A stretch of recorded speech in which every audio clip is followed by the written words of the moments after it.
Hello guys, आज हम MEd first semester first year के subject psychological foundation of education understanding learner, शिक्षा का मनोविज्ञान, शिक्षार्थी की समझ, इस सब्जेक्ट का topic second, psychology as a science to study human behaviour, मनोविज्ञान एक विज्ञान के रूप में मानव व्यवहार का अध्ययन। आज हम इसके मनोविज्ञान एक विज्ञान के रूप में मानव व्यवहार का अध्ययन कैसे करते हैं इसके बारे में पूरे क्वेश्चन का आंसर जानेंगे। हम पढ़ेंगे इसके परिचय के बारे में। तो मनोविज्ञान को मानव व्यवहार का विज्ञान कहा जाता है। तो मनोविज्ञान को मानव का व्यवहार क्यों कहा जाता है? इसमें हम मनुष्य के व्यवहार का, मानसिक क्रियाओं का वैज्ञानिक ढंग से अध्ययन करते हैं और मनुष्य इसमें क्या सोचता है, क्यों सोचता है, कैसा महसूस करता है, किस प्रकार व्यवहार करता है, इसके बारे में जानते हैं। ठीक है, अब बात करेंगे मनोविज्ञान का अर्थ। मनोविज्ञान सब दो शब्दों से मिलकर बना हुआ है, साइकी और लोगस।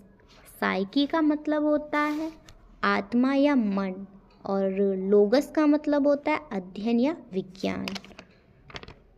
इस प्रकार मनोविज्ञान का अर्थ हुआ मन का या आत्मा का वैज्ञानिक अध्ययन करना, परंतु आधुनिक युग में इसे व्यवहार का मनोवैज्ञानिक अध्ययन कहा जाता है। मतलब हम कह सकते हैं कि व्यवहार का अध्ययन करना।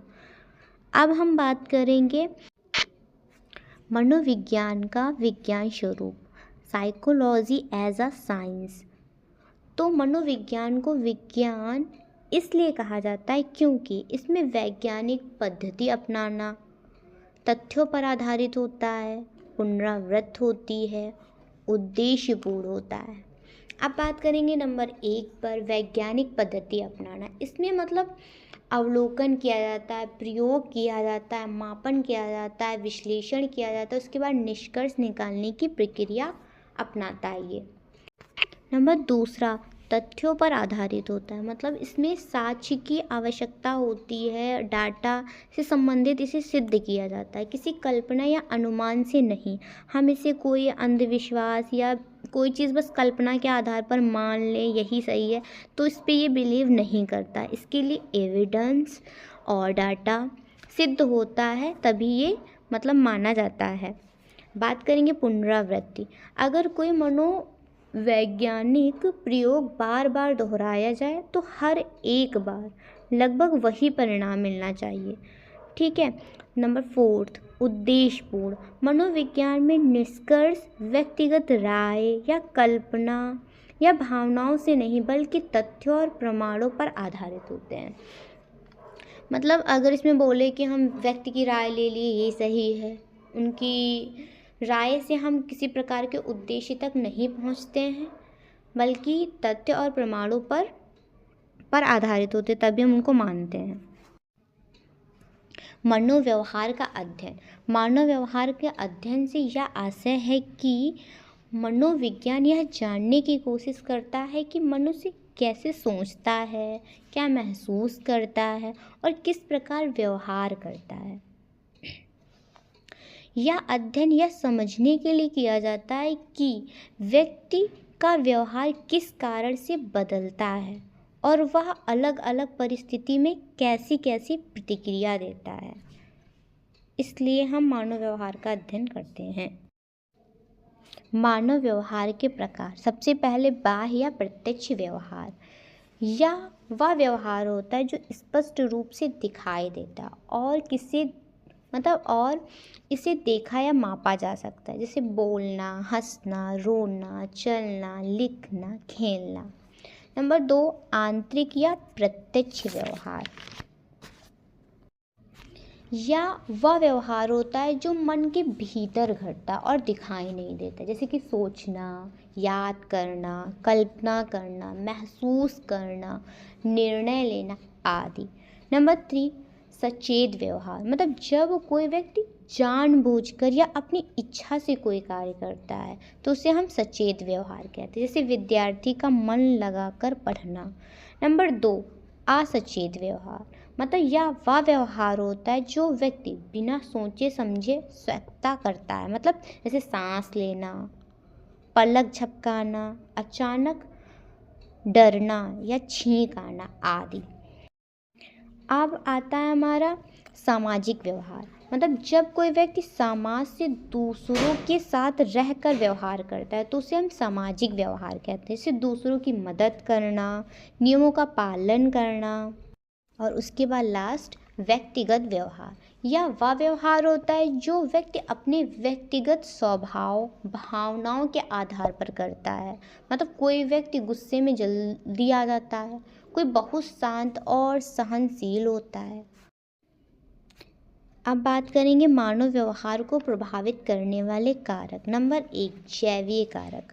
मतलब यह हमारे शरीर या मानसिक से जुड़ा होता है। मतलब यह हमारे शरीर या मस्तिष्क से जुड़ा होता है, जैसे कि शारीरिक तंत्रिका तंत्र, हार्मोन आदि। बात करेंगे पर्यावरणीय कारक। नंबर 2, तो यह हमारे आसपास के वातावरण से जुड़ा होता है, जैसे परिवार, समाज, विद्यालय, संस्कृति आदि का प्रभाव पड़ता है। नंबर 3, व्यक्तिगत कारक। मतलब यह हमारे अपने अपनी एक विशेषताओं से जुड़ा होता है, जैसे बुद्धि, प्रेरणा, भावनाएं, अनुभव आदि। नंबर 4, सीखना या अनुभव करना। मतलब जैसे व्यक्ति जब कुछ नया सीखता है तो वो मतलब बदलता है, तो अपने आप को वो किसके द्वारा बदलता है? पढ़ाई के द्वारा या अभ्यास के द्वारा। मनोविज्ञान में प्रयुक्त वैज्ञानिक विधियाँ। नंबर 1, अवलोकन विधि।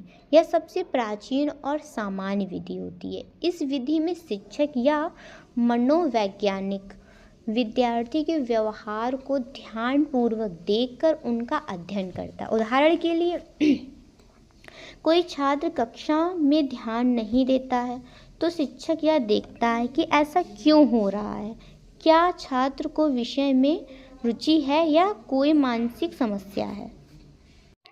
प्रयोग विधि में हम प्रयोग करके देखते हैं। और नंबर 3, परीक्षण विधि में हम टेस्ट लेते हैं, इससे हमें IQ, उनकी पर्सनालिटी आदि का पता चलता है। सर्वेक्षण विधि में, इस विधि में किसी बड़े समूह से किसी विशेष समस्या से संबंधित जानकारी एकत्र की जाती है, जैसे कि विद्यालय में छात्र अनुशासन क्यों नहीं रखते हैं। मतलब जो विद्यालय में छात्र जो है अनुशासन में क्यों नहीं रहते हैं, तो इस विषय पर कोई स्कूल में सर्वेक्षण किया जाता है। तो यही होता है।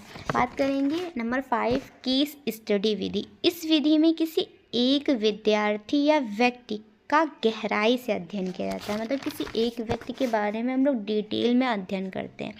फॉर एग्जाम्पल, कोई छात्र बार बार परीक्षा में असफल हो रहा है तो उसके पारिवारिक वातावरण या फिर उसके स्वास्थ्य, मानसिक स्थिति आदि विस्तृत अध्ययन किया जाता है उसके बारे में। आज के लिए इतना ही। मिलते हैं नेक्स्ट वीडियो में। मेरे चैनल को लाइक, कमेंट, शेयर और सब्सक्राइब कर दीजिए।